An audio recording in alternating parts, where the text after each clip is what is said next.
I'm live. Hello, everyone. This is JD Calderon, and this is Indy Comics Explained. And yet again, I brought another fantastic guest.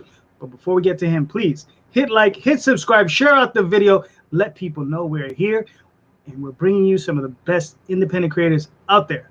Before that, please go check out Tall Tales Thieves Quest Volume 2. See, I'm so excited, I can't even say my own title. Look at that. This is currently on Kickstarter, so go check it out. Volume 1 is also available, so, help yourself, please. And without further ado, let's bring on our guests. Hold on. Button clicking is always tough. Mr. Nandor Fox Shaffer, how you doing? Hey JD, I'm doing excellent tonight. How are you? Trying to hold it together as best as I can. It's a man in New York, does. Yeah, man. I forgot you were in New York. That'd be tough. It's okay. It's actually a It's a very nice lot. city. Oh, that's yeah. I'd imagine. I've always wanted to go there. I've never been.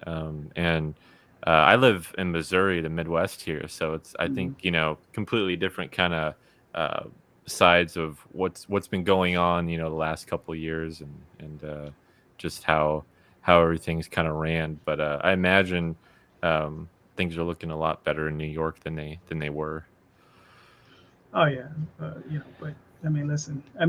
One day you can come out to New York Comic Con, and then we can Oh yeah, I would love show to you do around that. That'd town. be pretty You know, sick. exactly. Yeah. Like I said, it's a really nice city. It's like any big city. It's kind of stinky, but it is what it is.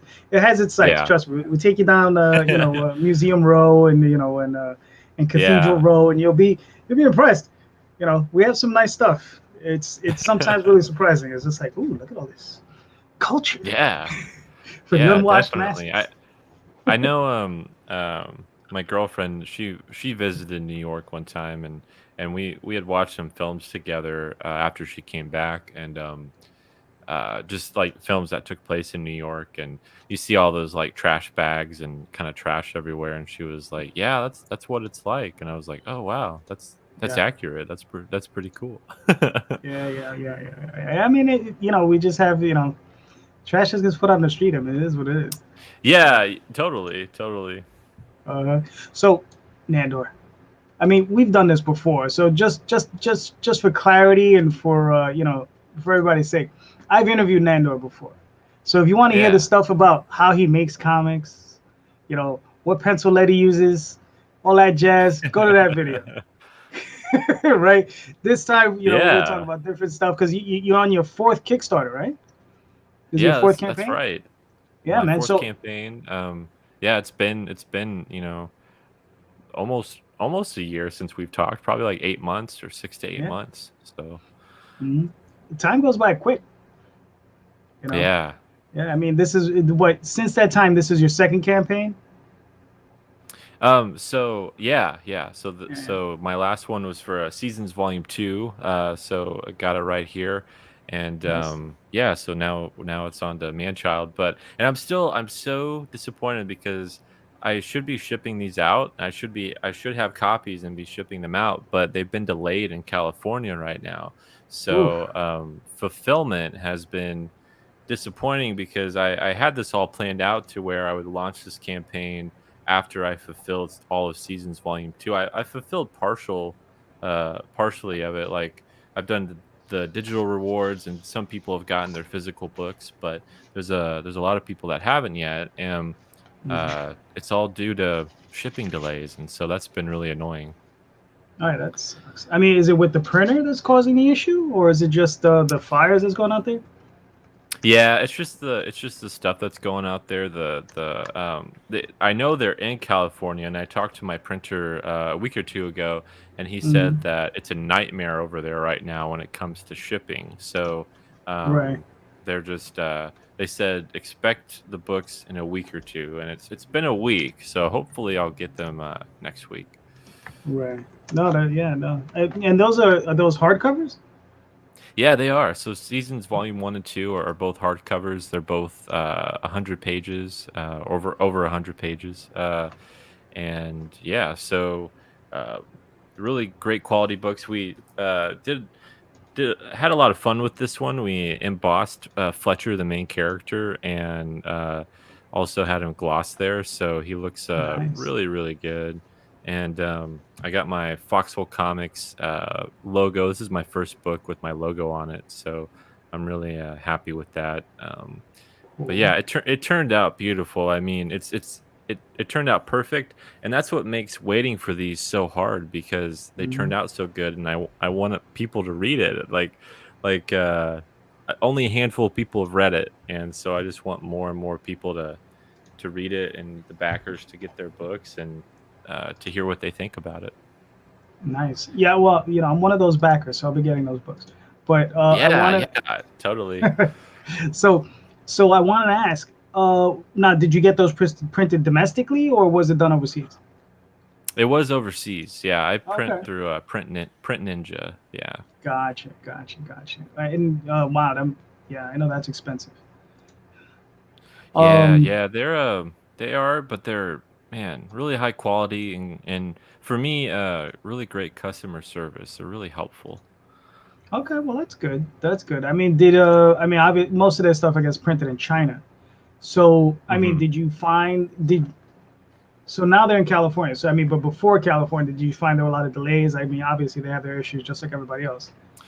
Well, yeah, so actually they were printed in China, but they were shipped to California, and Hmm. now I'm waiting to get them from California. So they have, I think one or two, uh, like domestic sites here in the U.S. I know one's in, I believe in Illinois, I think in Chicago, and those are the people that I talk to, and they're kind of the middleman between me and the printer.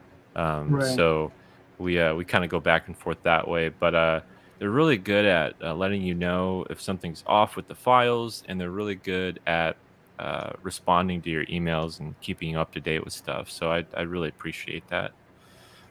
All right, cool. Now, my wife and I have done a fair amount of pre-press. So Hmm. let me ask you. So I mean, where did you find what were your greatest challenges with that pre-press system? Oh, you mean like trying to find a printer No, no, no, no. or When I say pre-press, I mean like setting up your mhm. files, you Oh, know, oh, yeah, CMYK as opposed to RGB, so on and so forth. Because yeah. people get confused. Oh yeah, no, that was a nightmare. I'll say that for this book in particular because it's and I don't know, it was weird. The first one, and we did it through Print Ninja. All my books, even Lifeline, I did with them. Mm, And uh I don't know, like I was working with my artist and we did the first book and everything was pretty smooth, and we figured it out and everything turned out great. With this one, we had a lot of issues with it with setting up the mm, files, and I think they changed some of their um regulations, and sometimes too, uh, they would do fixes on their end, and that would right. help us out because they would see it and then they would just take care of it and let us know what they did. But this time around, they really wanted, us to do all the fixing, which I understand because if there is a Hmm. problem, they're not held responsible. Um, Right. but uh, but yeah, so that was a back and forth, and eventually and my artist knows. I mean, he's pretty fluent when it comes to the pre-pressed language, and he did the first book and it turned out great. So Hmm. yeah, that was the biggest delay in getting these books was uh, doing that. And I actually brought the guy who formatted Lifeline um, to this one and had him look over everything, and he got it done and nailed it. And that's what really helped the process to be sped up. But for a while there, it was kind of in development hell where you're just like in limbo, and you're like, now wait a second, like it's like every time we sent it they would Hmm. find some other issue with it. So Right. it was kind of like, ah man, like, give us a break here. But we figured it out, and it's just it's a lot of tweaking and editing and making sure everything is you know, in line with all the safety areas and things like that. Mhm. Right. No, no, I got you, man. We go through that stuff. We just printed a big batch of books, and it was just like going back and forth with the printers. I find the Yeah. stuff interesting. especially if people are watching that, like, we're just new to it, right? So, Hmm. trying to warn them of the very interesting aspects of pre-press. It's one Yeah, of those yeah. I languages that, highly yeah. recommend if you don't know what you're doing, don't I mean, you can try to learn, but I would really recommend trying to find someone that knows what they're doing and working Mhm. with them and getting advice along the way. And if you learn some stuff, maybe you can do it on your own. But I think the more eyes that's on your book and how it's laid out, just the better because they can notice things that you don't notice because you've been staring at this book for me it was months and a year of just like Mhm. looking at all these pages, doing editing myself, editing the lettering, that kind of stuff. And it just got to a point where it's like I can't look at this anymore. I need someone else to look at it to make sure that it's all right. Mhm. Um, and yeah, you get tired of looking at your book after so long. Yeah, I know. I know. Yeah. Yeah, I'm a What constant I'm a constant edit guy, so I know what you mean. Yeah, yeah, it's never Yeah, finished. Like no. the only thing that makes it finish is the deadline. Like if there was no deadline, then you'd probably Mhm. be editing it for forever. Right. Yeah, um, it's one of those things. I- It's what does my teacher said in film school? He says you never finish a film, you just abandon it. And that's, I think, yeah, any work right. of art. You just abandon it at some point. You're like, oh, I'm just done with this. Yeah, you start to get excited about the next thing, and you're like, okay, it's so long. I'm going to this next thing. Yeah. Which printer do you use? Right now we're using I use a guy. Well, I use a big printer. It's a proprietary thing, so I can't really talk about it. But Oh, okay. it's like a big printer here in the States. Hmm. Um, Okay, I'm just part of a group effort thing, and I can't like talk about gotcha. that. But that's coming up soon. It's coming up. It's coming up. All right. What is it? But my other printer, I use a guy named Aaron. What is that mention here? Digital Print Universe, and he's a Mhm. what is that? A POD. It's print on demand. Okay. So I Yeah, use yeah. him. I use him for my comic books. For this thing, like this. I Mhm. probably should talk to him. I didn't talk to him about it, but I use Mixam for this one. Oh, And cool, Mixam cool. is a British company that they have a website, mixam.com, Mhm. where you can go on there, put in all your specs, upload your files, and they'll give you a ship date right on the website. They're Mm. like, and it's quick. It's like a week, maybe 2 weeks. Yeah. Printing's, I've never had a problem with their printing. It's very professional. It's a little bit on the higher end side as far as cost, but it's not Yeah. ridiculous. It's not a ridiculous Mhm. cost, but it's a little bit on the higher end. Yeah. But the thing is, but they ship on time, and the books get to you immaculate. They pack their books very well, so everything gets to you nice and neat. So Cool, that's cool. one thing really appreciate. And Aaron is, and the other guy that I showed you of, he's just a pro. I get the stuff, and it's Awesome. like it's like there's a box, right? You get this box, this janky Mhm. looking box. I always get it. That box is beat to crap, but you open it up, and there's another box in that box, and that box Yeah, is right. surrounded by big fat bubble wrap. I mean, yeah, big fat bubble wrap. And you pull that box out, that box is pristine, and then you open it up, and there are your books. This is like, yes. Yeah, So yeah, yeah. So I cool. always yeah, I appreciate Aaron and his efforts and his team. So because I know it's not just him, because he would probably lose his mind. Yeah, yeah.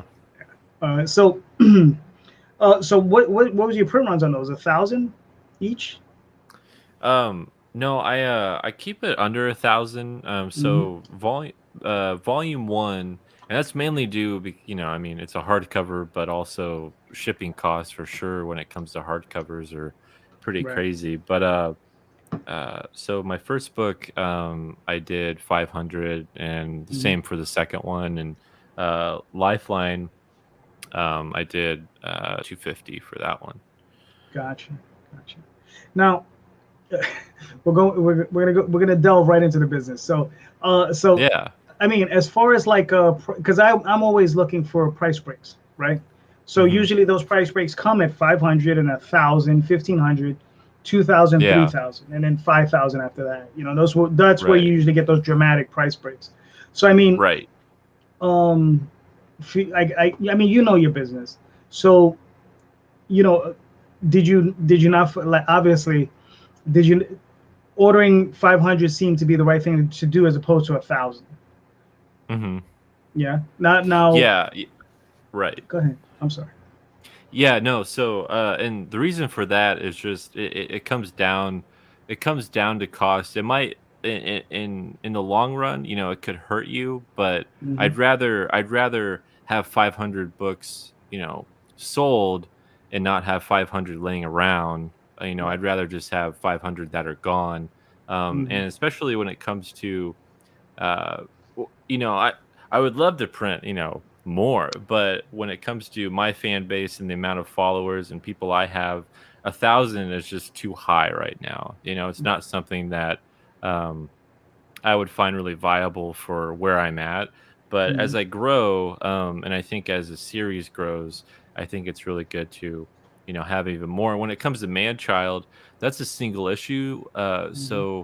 I'm gonna try to do a higher print run if I can, because I would just like to, and it would be, I think, better that way. Because it's a lot different when it comes to graphic novels, because it's a higher shipping, and then of course hardcovers, it's just everything's higher. And so doing single issues with Manchild is gonna, I think, help me get a better sense of trying to get those breaks. The cool thing about Print Ninja is they give you a customer discount if you've printed with them before. And Hmm. also, since it's offset printing, you always get an automatic overrun, so you always get more copies than Correct. you were going to anyway. So Mm. depending on how many copies that you print, you usually get a 5 to 10% overrun. So that's always really cool. Oh yeah, no, that's cool. Yeah, you're like, ooh, another 50 books. Yes, Yeah, exactly, time to make exactly. that profit. Here you go. Uh, now, you seeking to get these into stores or like comic shops or anything like that? Yeah, I've actually emailed quite a few comic shops, and I was emailing them a lot last year, but last year was the wrong time to email them because of everything that was Yeah. going on. So um, I realized that it's more of a risk, or more of a, it's more money to get graphic novels into comic book stores. Mm. It's a higher price point, and a lot of the shop owners I talk to, they're kind of hesitant of getting, what, 5 copies of a graphic novel, and at like $20 to $25, retail price. So I'm hoping to kind of rectify that and change that with Manchild. But Mm. I do have them in bookstores and comic book stores in my state. So I kind of do it more locally. But I've been trying to contact more people that's around the US, and different shop owners that I know, and see if they're interested. Gotcha. Okay, cool. So I mean, when you approach them, like, what is your approach? Like, how do you pitch it to them? Oh, well, I mean, I'm like, here's, a PDF of the first volume, and here's, like, excuse me, here's, art, and I pitch the book. I tell them what it's about, and that it's a hardcover and how it looks, and send them pictures, and just kind of do I kind of sell myself as much as possible, and let them know that Mm. I'd love to have my book in their stores, and however many copies they want, we can work on whatever discount that they prefer. But I try to um, be as custom with each shop owner, depending on their reach, where they are, what they prefer. Um, and when it comes to local places, I just walk in with my books, and I show Mm. them to them, and to the managers or the owners, and they're usually very excited about it, because they're excited to see a local creator, and they're like, yeah, like, I want these in here. And um, one bookstore in my area, I think, has sold over the last year or two. I think they've sold almost 50 of my books. So that's Nice. been really cool. Yeah, that's Yeah. been really good. That's really nice. So, I mean, do you find, because, okay, I visited a friend out in Vegas, right? And he took me out to all these comic shops out Hmm. there, and they had something I had never seen before, because I'm in New York, maybe because Hmm. we just have too many of them. But they had a local creators rack, and Oh, because cool, cool. yeah, where you're at, do you see that sort of thing, or have you seen that sort of thing? Um, I've seen it before, but I haven't really seen it in my area. There aren't enough. It's funny because there really aren't enough local creators where I'm at that I Hmm. think the shops feel like they can have a section. Right. So I think that's another reason why they're excited because they see, like I said, a local creator and they're like, oh, wow, this is different. We're not used to, having people that live right next door or, down the street and who makes comics. And so I guess I've kind of uh, started the indie spotlight in my area, which is really Mm. cool. No, no, that's awesome. Um, so, all right, before we actually get into Manchild, I wanna hold off on that for a Yeah. little bit. Um, I mean, you have your own YouTube channel, right? Hmm. Now, like, what are you doing over there? Like, what are you looking to promote and push? Like, what are you doing over on your channel? Yeah, that's so I started my YouTube channel Foxhole Comics at the beginning of February. After doing all these shows last year for seasons and promoting it, I started to get more comfortable talking to people, and Mm, started to get more comfortable talking about my process and writing. I've always been really kind of hesitant because, of course, I'm an indie creator. I don't know how much info I can give people that is helpful, and mm, because I'm learning as I'm going too. So there's always been this hesitation to share information because I don't I don't feel like I know a lot, and I don't mm, feel like I have a lot to offer in that regard. But now I have 3 books, and I'm working on my fourth, and I've been learning, and I've been getting better, and I've been getting better at pitching and talking about my work. And so I wanted to, I felt like it was the right time to be even more transparent. And so with my YouTube channel, what I wanted to do was, of course, do streams with my artists and show process from the books that we're working on and talk about what I'm working on. But I also wanted to do videos on uh, comics that I love, stories that I love, why I love them, and stories that may have shaped me as a writer, and really anything that has a focus on writing when it comes to the medium. I'm trying to find topics and things to talk about. I haven't done a stream uh, for this particular series in a while, and I've really missed doing them. But I just got so busy with writing and with getting ready for the Manchild Kickstarter. But for 3 weeks, I did this stream called the Comic Book Writers Room, and mm, that's always been a kind of a goal of mine to do consistently, and I hope to get back to it. But uh, what it consisted of was myself and other comic book writers coming together on a stream, and are writing, we're working. So it's sort of like a work stream, and mhm. um, it's the complete opposite of what a stream is supposed to be, which I found kind of ironic and funny. So that's why I wanted to do it, because I thought it was kind of turning it on its head, because I wanted I thought it would be really cool to give people a time to write, and to write together, and to Right. write about what they're working on.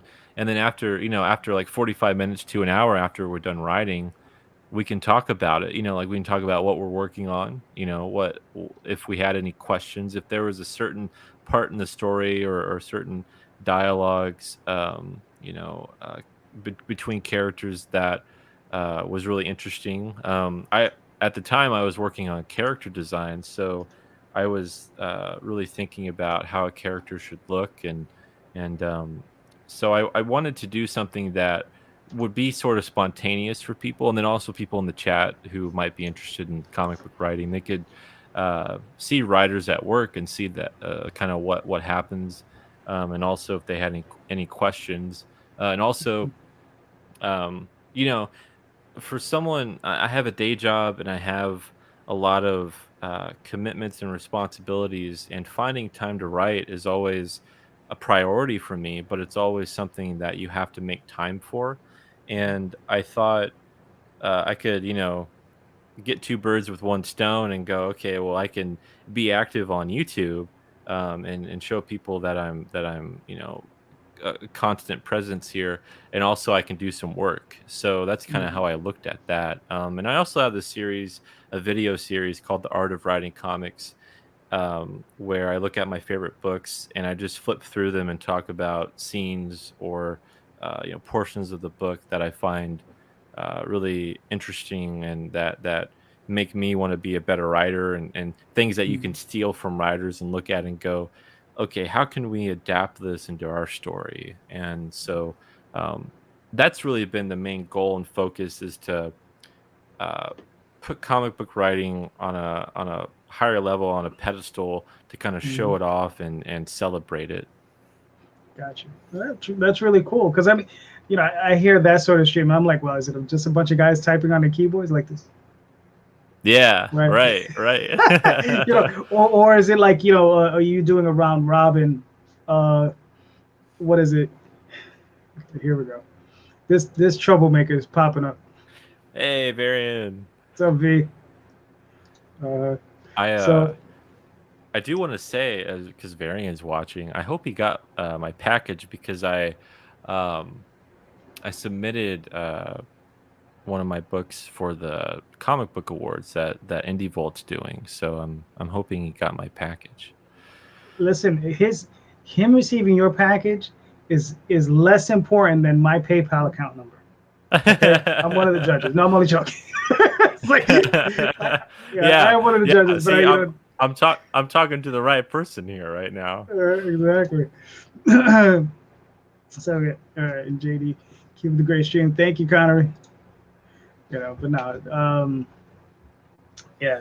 So, but getting back to writing, I mean, because I was just wondering, Yeah, one of the things it's a like very boring stream. I will say uh, that it's very right, it's just a lot of yeah, because so how, and I still need to figure out the best structure of it, because I was I was I had an idea of how it should go, mhm, but it wasn't really working out that way, because we when you put all these writers together and we start talking about comic book writing, like, we can talk, it keeps going and right, going, and we're going like right, we're of like, wait, course, we need to get to work. So right, um there's one stream where we didn't do any work because we got stuck on a topic, hmm, and everyone there had an opinion on it and wanted to kind of flesh it out more and talk about it. right, So and that happened, and I was happy about it because it was kind of cool, and it was like, yeah, this is what this is about. But also, there was no room to do any work, and I really want to make sure that some writing's getting done, at least for someone. hmm, And so uh the next stream after that, I was like, okay, well, we'll do like the first, we'll do our introductions, the first like 10-15 minutes, just kind of talk about what we're going to work on. And then for 45 minutes we work, and then the last, hour or 45 minutes, however long it takes, we can hmm, answer questions or talk about what we're working on. And that seemed to work okay, but it does depend, if someone comes in the first 10-15 minutes, because it is an open stream. Like, I invite everyone, any right, comic book writer that I know, I'll send them the link and I'll be like, hey, you can come on, and you can come on whenever you want to. You don't have to come on right at the beginning. But if hmm, they do, and then they bring up something like, a page turn, like what constitutes a good page turn, it's like hmm, everyone's going to have an opinion on, like, right, okay, how do you do a page turn, how should this look? And so it just kind of keeps going and going. But I like that a lot, and that's something that I don't have personally in my area, so I wanted to bring people together and talk about comic book writing, because it's just not something that I've ever really talked to other people about. hmm, And besides reading professional writers, books right, and things like that, and hearing that, but kind of actively having a conversation with other independent creators, is really really good, and I've learned some really good things. So it's been a good thing, and like I said, I really want to get back to it because it was a lot of fun. No, that sounds cool. I mean, one of the things that I had participated in, I think once, was Hmm. sat around with a group of writers, and we would a subject was brought up, right, and then we had to Yeah, concoct a story then and there on that subject, and it would go like I would say the first couple of lines, okay, it was a yeah, dark and stormy night. Now it's your turn, and then you're like, okay, yeah. you know, Nandor drove up to the house, and then the next person goes on and goes on and goes on, and you Right. construct the story, that way, you know. So yeah, Yeah. yeah, it can be it's a fun thought project. You just go through it, and it's just Yeah. exercise the muscles, especially the creative muscles. People don't realize that those are muscles you have to exercise. It's like Hmm. any other muscle on your body. You got to work it out. For myself, like I don't know, but I mean, you obviously have a what looks like a good collection behind you. I have a massive uh, library, and I Yeah. constantly reading, and I tell people, I says, look, it's important to read, right? You have Oh to yeah. read Oh yeah. prose, comics, you name it. You have to try to read as much as you can, and it's not just reading. You can watch TV, you can watch, whatever, but try Yeah. to ingest as much of this stuff as you can, because Hmm. eventually it'll go into your subconscious and it'll spill out as something else. The only thing you got to watch out for is that you just don't start copying other things, and Yeah. things don't become too familiar. You're just like, I've told one guy, I said, listen, you got to try to be as weird. There is no original, right? There is Hmm. just a spin. You just turn it, right? It's like Yeah. you're seeing a little aspect of something else. You're just constantly doing this. So Yeah. you gotta try to find that right angle. You gotta constantly look for it. You can't stop looking. Hmm.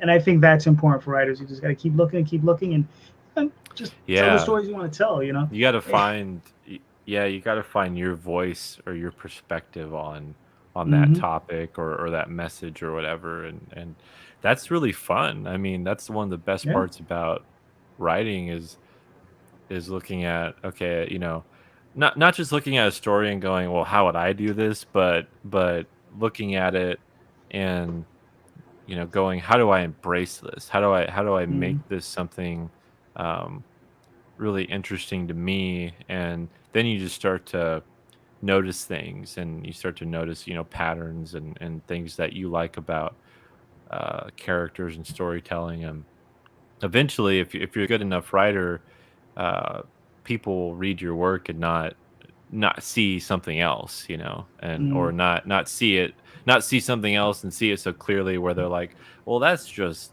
that, and it's Right. like, Right. yeah, Yeah. that's not a Mm-hmm. good thing. Not necessarily, no. Now, here's the thing. There's certain debates amongst writers, right? Do you Hmm. write for your audience or yourself, Right. Right. right? Yeah. You know, Yeah, I mean, personally, I write for myself just because um I think if you're writing for other people, you're not being true to yourself. I mean, eh, it's it depends. If you have such a massive following and they like a certain genre that you're writing, like I get that. I get that for mm, sure, but as a creative person, as a writer, I don't want to be bound by anything, even my audience. I only want to be bound by what my mind can do, what I can write about. So I mm, think if you limit yourself, um you can hone a genre, you can hone a craft, but um for me, I like being able to be free and not have expectations of well, he does this, like this is his thing. It's like, well, I want to be known for other things. And um it's funny because when I went on another interview before we mm, started talking about Manchild, um the person said, I never would have expected you to write something like this. because he's seen my other books, and he was like, you of all people like are doing this, and I just didn't expect it, and I thought Mm, that's awesome. Like I like that feeling. I like that feeling of unpredictability. So mm, that made me feel good about where I'm headed, or where I want to be as a writer. yeah. No, that's awesome. I mean, I worked for a short while in the '90s as a professional writer, and that's where you got to work towards the audience, and Yeah. that audience is usually your editor. So, Yeah. you Right. you get it by them, you're good. That's what you have to do. You have to get it by the editor. Once you do Yeah. that, you're fine. But for my own personal stuff, Tall Tales, the Oswald Chronicles, yeah, I tend to Yeah. write for myself, and I share it. That's how I Yeah. always look at it. It's Yeah. like I'm doing it for myself, but I like to share it with everybody. You know. Yeah, and you hope that what you feel is what other people feel, and that's when you Mhm. really start to get relatability and storytelling, and why Exactly. people enjoy your work, because uh, they understand where you're coming from, and um, yeah, those are my, and I think that's just my personality, but it's like, yeah, those are my favorite types of stories where um, you can really relate to the characters, and you can find pieces of yourself in characters, and that just makes everything more absorbing, where you feel like you're in it because you feel like this person, and that that makes the story just flow even better, because you're like, oh man, this guy's me, and if he's me, like this is what I'm going through, and this is what he's going through, and oh my gosh, I'm scared for this person, and so Mhm. it's really really cool that way. No, yeah, yeah. I mean, I try not to put too much of myself in the story because then I'd be like, oh my god, that guy like slaughter Yeah. everyone in the universe. Something crazy. All right. Right. So we were talking about Manchild a little bit. So let me bring it up. I'll bring up Sure. your campaign. So let me see. All right. Let me see this. All right. Cool. So here we go, man. Let's talk about your campaign. Yeah, I'd So, love to. all right, cool. So you got another 18 days to go. Hmm. You're about what, 40%, 42%? Yeah, I'm at 40% right now. So yeah, we're getting there. It's been a Getting it. process. It's been steadily, getting up and up, and of course, we're Mm, entering the second week, or the the first half of the second week. So I've noticed things have kind of quieted down a little bit, but that's what these streams are for, and that's what promotions for, is getting the word exactly. out there, and talking about it. So, and compared to my other campaigns, it's pretty comparable. Like I was doing back and forth with my other campaigns, and I was like, yeah, this is doing better than my first one. Mm, But also not as good as my last one. It's a back and forth, and you have to look at right. statistics and how everything's working. And it is a cheaper book, because it is a Mm, single issue. So I do notice that the number wouldn't be as high because it's a cheaper book. So I kind right. of looked at it that way too. And it's not cheaper, it's less expensive. There you go. Yeah, less expensive. It's Yeah. less expensive, yeah. That's from years of working in retail. We don't sell cheap stuff. We sell less expensive stuff. Yeah. Yeah.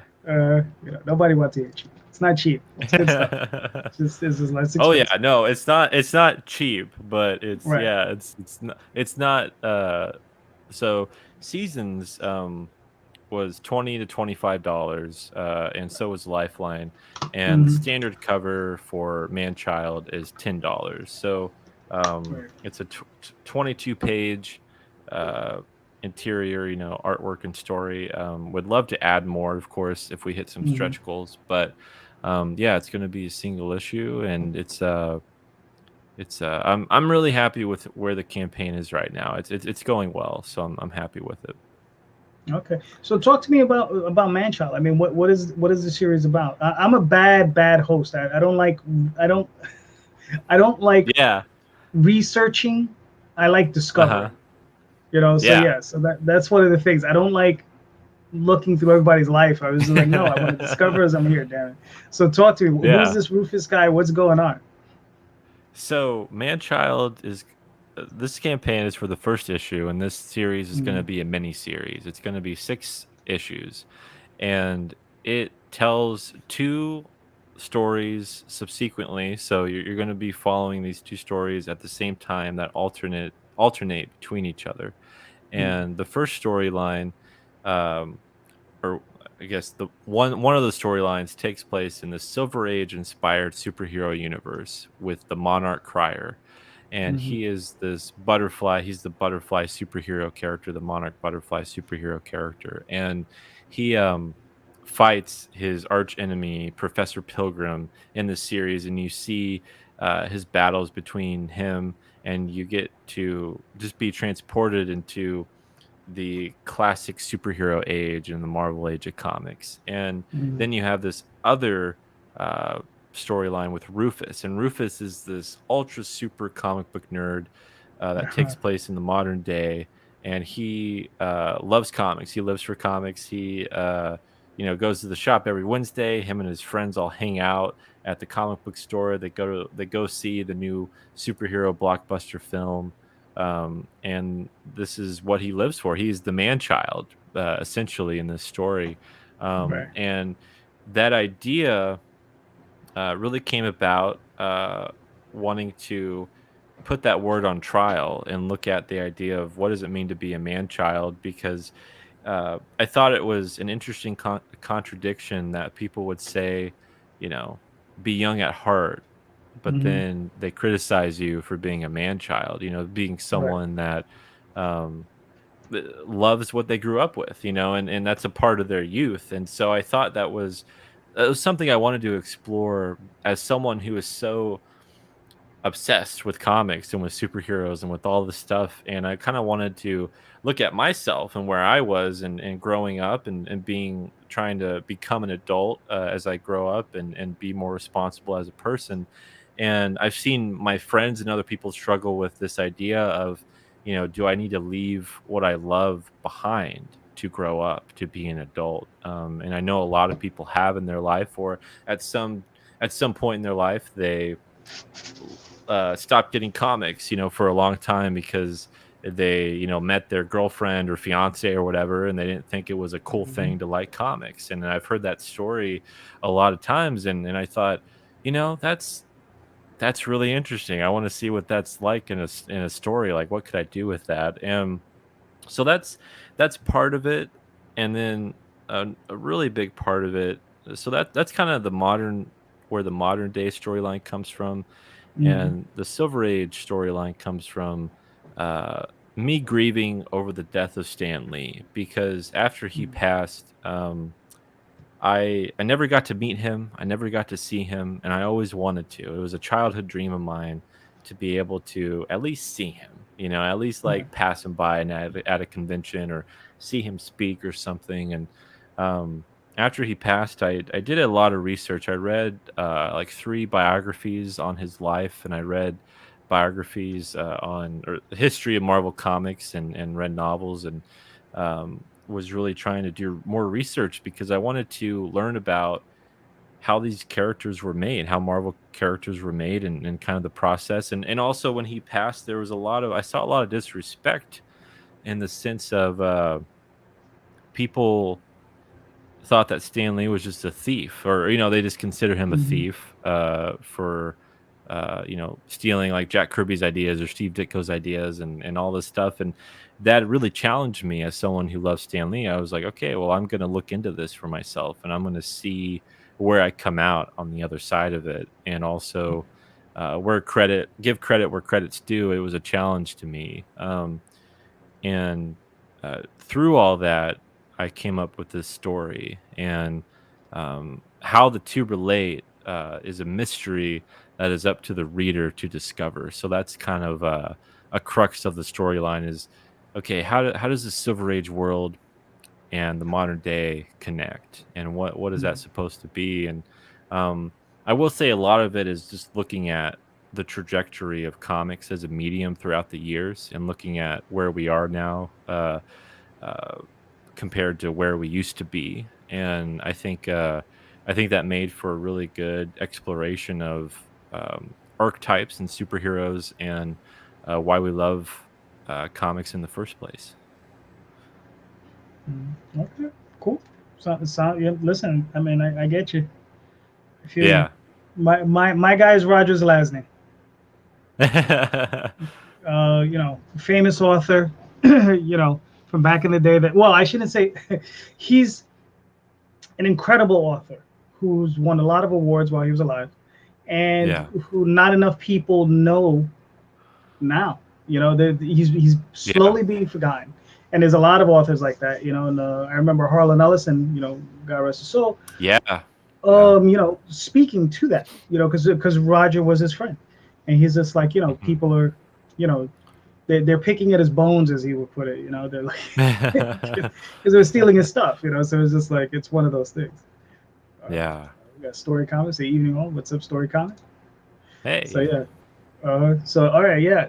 I mean, yeah, no, that sounds really cool, man. Everybody, please go out and buy that book.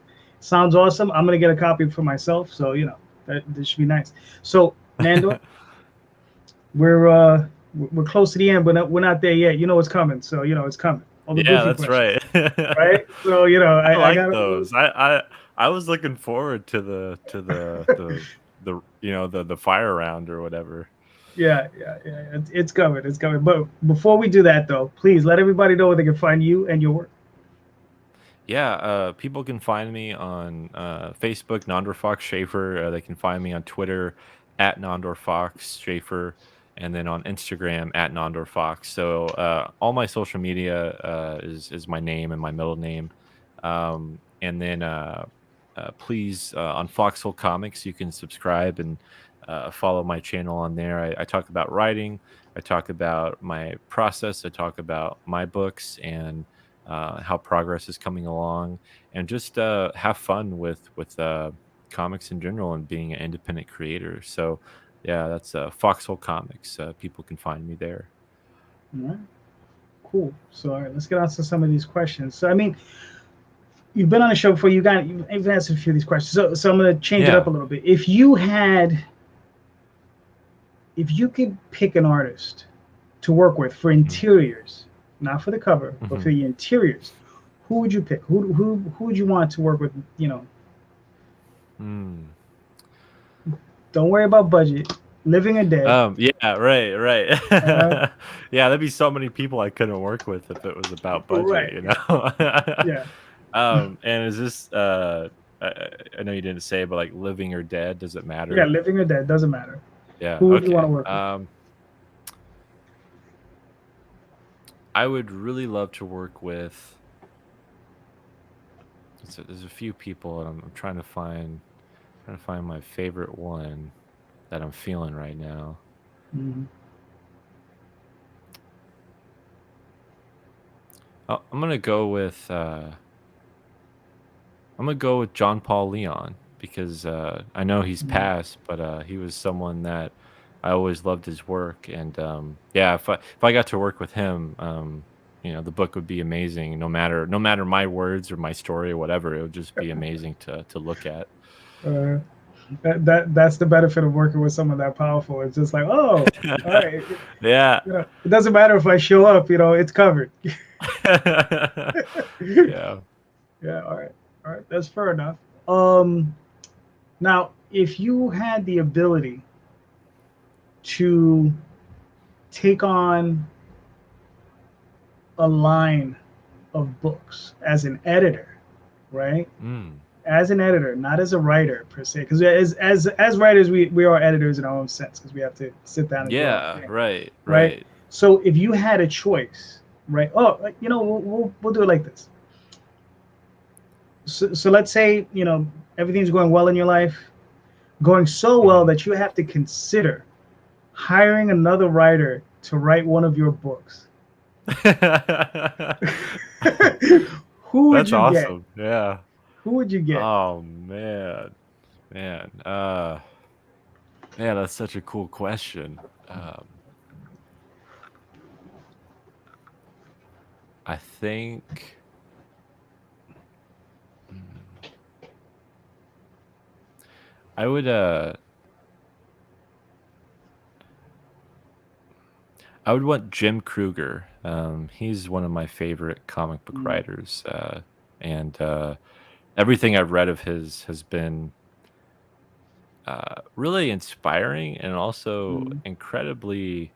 Um, he's just so good at characterization and it's so good at mm, nailing characters that um, I don't. I mean, I was thinking like seasons, like if there was a book that he was, going to write, probably seasons like that series. But right. just I think anything that I could do, I would feel he would have a really good take on it, or he could do it, even better. Mm. Okay, cool, cool, cool. I enjoyed was it Marvel X with him Hmm. and Alex Ross? Yeah, Yeah, yeah, I really enjoyed those. yeah, Yeah, yeah. I thought they had some really good, solid. I like the concepts they had in there for yeah, and Celestials.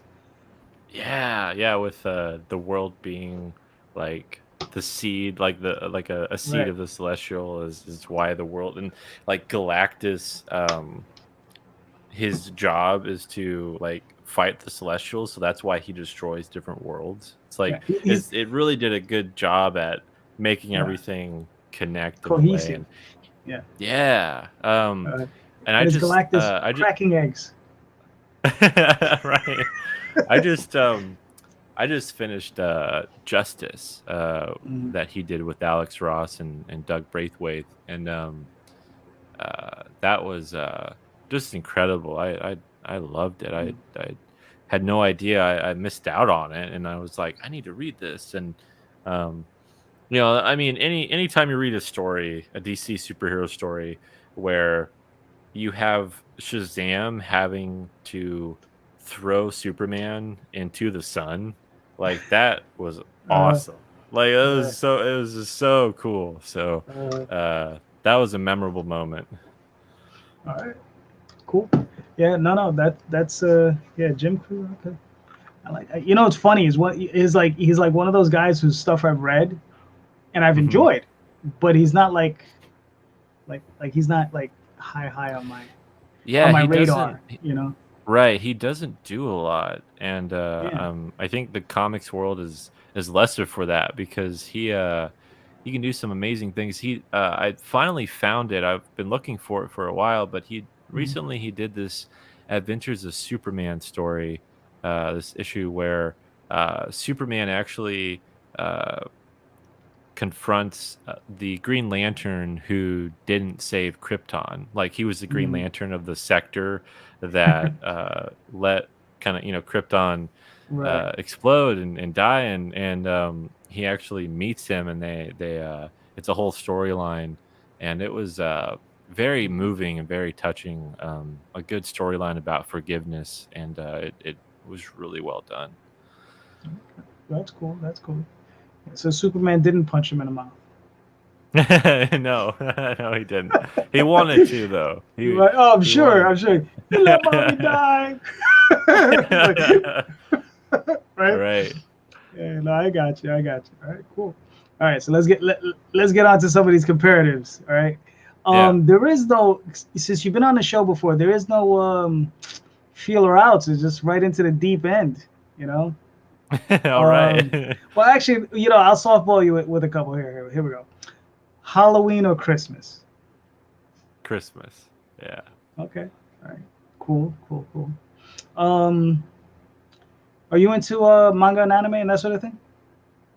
You know, I have been steadily getting into it. I'm not Mm-hmm. very well versed in it, but I've uh, I've read a little bit of Vagabond. I've read a lot of Bakuman, Mm-hmm. and but I haven't gotten into some of the major series that people have recommended to me.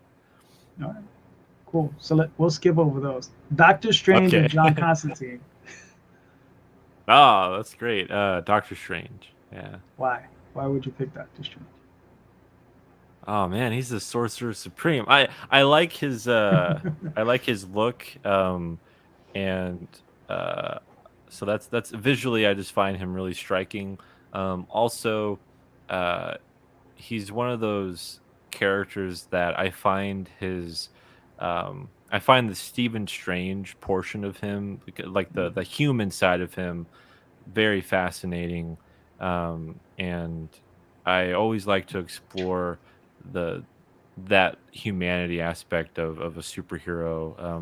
As I've gotten older, I've learned to appreciate and really become more interested in the Stephen Strange or the Peter Parker side or the Clark Kent side of a superhero.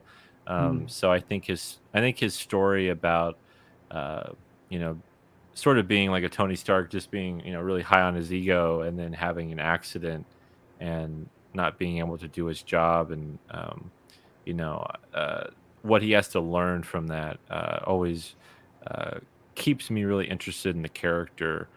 So I think there's a lot of depth there, and also I just find that you could just, there's just nothing cooler than his mustache and his cape and all that. I just love the visual for it. He looks so cool. All right, cool.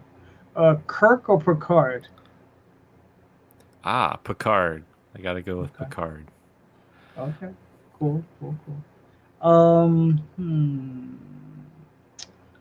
Werewolf or vampire? Oh man. Hmm. Werewolf. Yeah. Okay. Okay. Um, Bernie Wrightson or Barry Windsor Smith? Barry Windsor Smith. Yeah. Okay. All right. Neil Gaiman or Grant Morrison? Oh, I remember this one. You Oh, asked I me did this ask you one. this one. Damn it. Yeah, I was trying to avoid those. I yeah. was trying to avoid those. But okay, but go ahead, answer it anyway. Go ahead. Yeah, yeah. Oh, I wish I remember what I said. I think I said Neil Gaiman last time, and that was Mhm. because he wrote one of my favorite Doctor Who episodes. But yeah, I'd still go with him. Yeah. Okay. That's fair enough. That's fair enough. Um, Mystery or suspense? Mm, That's a tougher one, I know. yeah. Mystery. Yeah. I really Mm. do like a good mystery. Okay. Okay. Cool. Labyrinth or Pan's Labyrinth? I don't know if you're familiar Labyrinth. with those films. Okay, Yeah, Labyrinth. yeah, no, I am. Hmm. Yeah, I grew up watching Labyrinth, so Hmm. that's one of my favorites. Okay. It's one of mine too, so I can't even. Cool. Yeah, I watched it in the theater. That's how old I am. Yes. No, no, Um. that's awesome. I love David Bowie. Oh yeah. Oh yeah. David Bowie's hilarious. Um. Hmm. Hellboy or Spawn? Hellboy. Hellboy. Okay. Let's see. Uh, Print or digital? Print. Yeah, all the way. Okay. Fair enough. Fair enough. Um. Hmm. I know I asked you that one. I asked everybody the damn question. Um. I'm trying to. I'm trying to. I I have like 80 or 90 of these, and I'm like, you know, Oh, yeah, that's so cool. Did you make all those? yeah, yeah, yeah. I Like you wrote them all oh, down. that's Yeah. so cool. I'll be at work and I'll just be jotting them down. So You're like, is anybody looking? this is like this is my psych test for people for other creators. Exactly. It's like okay, here we go. So how crazy Yeah. are you? Yeah, Uh, yeah, okay. It's like you go in this category over here. right, You're one of the right, right. crazy ones. Uh, Sandman or Swamp Thing, and Ah, that would be Alan Moore's Swamp Thing. right, I don't right. know how familiar you are with it. So, Yeah, no, I did read. I haven't read all of it, but I've read mm, a good chunk of it. Yeah, I'd go with Swamp Thing. I really, and that's partially because um I haven't read a lot of Sandman either. I've read more Swamp Thing than I have okay, Sandman, and Mhm. so I feel like I'm at a loss to really give a good comparison there. Mhm. But um, Alan Moore's Swamp Thing, I've been trying to hunt down the absolute editions of those because I'd really like to get the absolutes of those. Yeah. But yeah, I really enjoyed that. I'll tell you right now, they're well worth it. I have 1 and 2. I'm Cool. waiting. I'm waiting on number 3. I'm like, where is it? DC, where is it? Yeah, yeah. I love those. Absolute editions are awesome. That's the way to Yeah, go. yeah. And the thing is, with those, they're like a felt. Like they did Mm. the so it feels like it's, I guess, supposed to be like kind of mossy, so it feels. Yeah, yeah, that Yeah, makes yeah. So sense. That's yeah. cool. No, it is really nice. All right, we've done a few of these. We'll do a couple more and then Mhm. we'll wrap it up. All right. Claremont or Wolfman? Oh, that's a great one.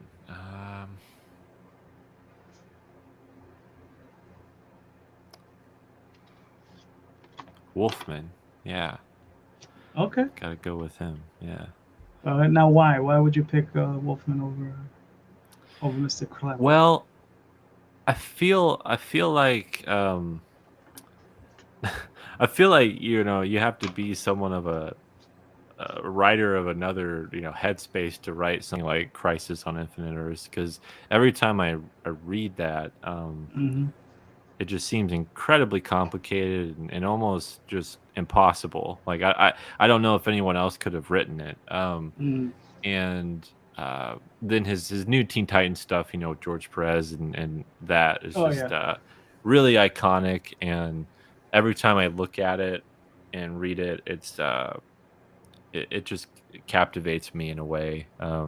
Nothing to take away from Claremont, but I find I've always been more of a Marvel guy. So when I read DC stuff and Hmm. it really gets me, it really surprises me in how good you can take those characters, and it really excites me that to take the Teen Titans and elevate them the way he did was just really impressive.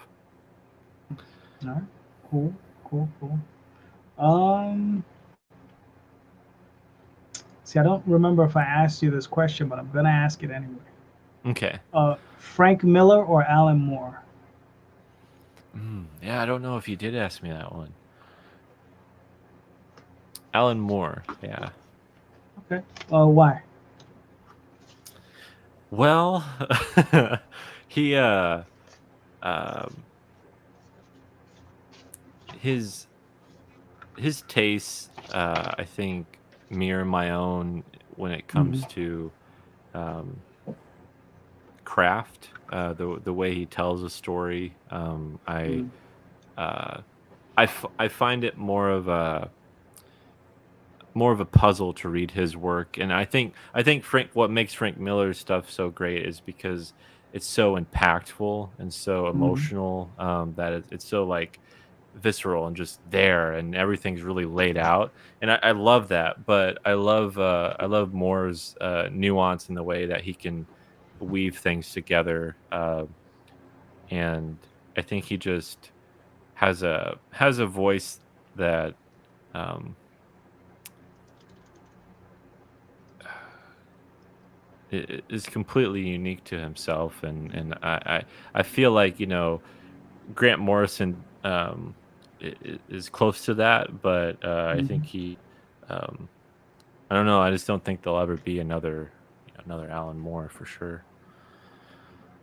This is very true. Alan Moore is definitely Yeah, unique, but then again, they'll never. Unfortunately, there'll never be another Frank Miller. There'll never be another yeah, Wolfman. yeah, All these people, they all bring something special of themselves. That's the one thing that's fantastic. I try to tell yeah, everybody, like, um, don't be in competition with other writers. Be in competition with yourself, yeah, right? definitely. Because you'll go nuts trying to crack that rock. Well, I mean, I mean, most writers I've met, we're all pretty hard on ourselves anyway. So to try to Hmm. compare yourself, yeah, like that's just really hitting it way Right. too hard. I don't think we're equipped enough to shoulder that. I think we have Uh, to. kind of stop looking at other people, admire it from Right. afar and Yeah. enjoy it. But yeah, I Mhm. think that's really good advice because that can be really crippling. Yeah. I tell everybody you want to write to that level, right? Yeah, That's what you want yeah. to do. You want to write to that level, And the advice I always give is like, look, try to be. Well, for me, it's always a thing of I'm trying to be a better writer today than I was yesterday, and tomorrow I will try to be a better writer than I am today. Mm. That's it. You understand? And then you just try to keep that growth. It's incremental. It's a little at a time, but you just got to keep hammering at it. Yeah, for sure. Yeah. All right, Nando, we made it to the end. Well, hey, We're here. I'm so we did it. We nailed it. Yep, we did it one more time. That's awesome. So please, Nando, let everybody know where they can find you and your work. Yeah, they can find me at Nandor Fox on Twitter, on Instagram, Nandor Fox Shaffer on Facebook, Foxhole Comics on YouTube. Please subscribe and check out my videos, and please back Man-Child issue 1 on Kickstarter. It's probably the most exciting thing I've worked on, so I'm really pleased to share it out with everyone right now. All right, cool. Thank you, everybody. Like the man said, go check out Man-Child. Go check out, there it is, Tall Tales, Steve's Quest, That's Volume right. 2. Go check it out because we got to have our our adventuring animals, chopping people up. It's always a lot of fun. All right. So thank you so much. Please hit like, hit share, and subscribe to the channel. I'll be talking to you all soon. Have a good night, guys.